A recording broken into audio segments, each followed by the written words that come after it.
Ô Marie conçue sans péché, rendez grâce en toutes circonstances, c'est la volonté de Dieu à votre égard dans le Christ Jésus. Frères et sœurs, l'acclamation de l'évangile de ce dimanche reprend un verset de la première lettre de Paul aux Thessaloniciens.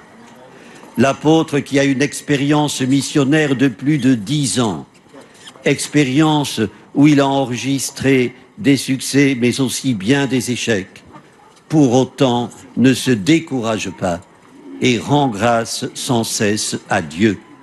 Il invite à faire de même. En cela, il rejoint l'hymne du psalmiste qui rend grâce et gloire à Dieu pour les merveilles qu'il accomplit. Rendre grâce à Dieu, chanter sa gloire, en dépit des événements qui assombrissent notre quotidien et des horreurs qui le défigurent, prend sa source dans le constat de ses bénédictions et dans la foi en l'amour que Dieu porte à ce monde. C'est à ce monde tel qu'il est qu'il nous revient de donner figure.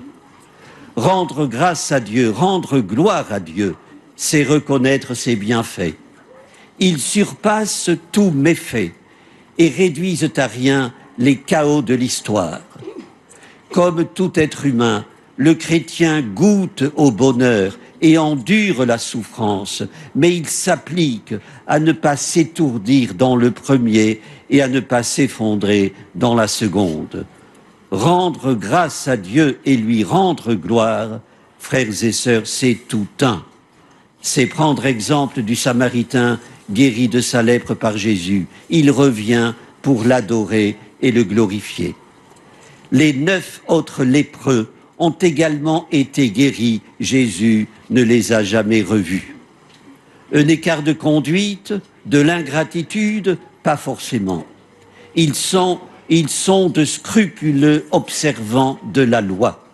Guéris, ils sont allés se présenter aux prêtres, conformément aux prescriptions mosaïques, faire enregistrer, authentifier leur guérison afin de réintégrer la société. Le lépreux samaritain, lui, envahi de reconnaissance envers Jésus, choisit de transgresser la loi et de glorifier Dieu d'abord.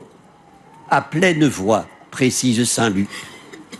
Aussi prosterné devant lui, il s'entend dire « Relève-toi, ta foi t'a sauvé ». Frères et sœurs, c'est mot pour mot ce que Jésus avait dit à la pécheresse et à la femme hémorroïde. Une trilogie de marginaux rejetés par les purs se voit offrir le salut de Dieu. Nouvelle preuve que dans le Christ, le salut est offert à tous.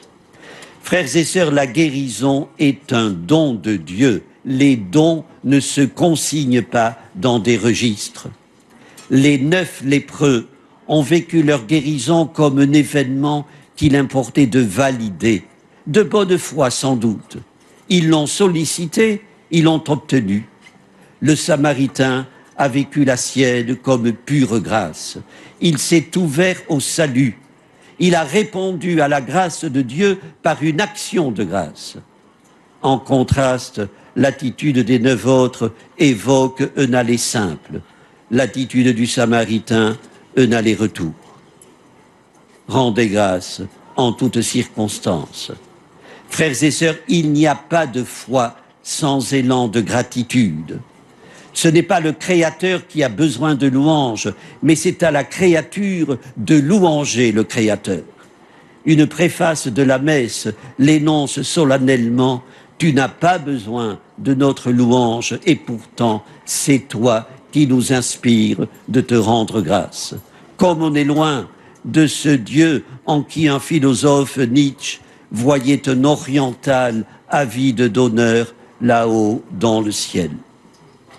Frères et sœurs, je me permettrai d'ajouter que l'action de grâce n'est pas qu'une manifestation de gratitude.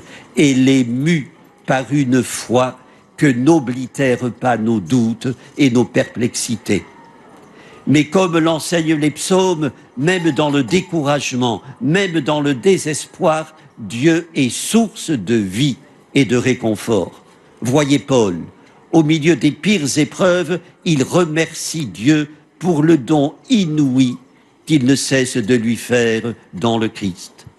Frères et sœurs, l'Église est consciente de ses faiblesses, mais elle met toute sa foi en celui sur lequel elle s'appuie.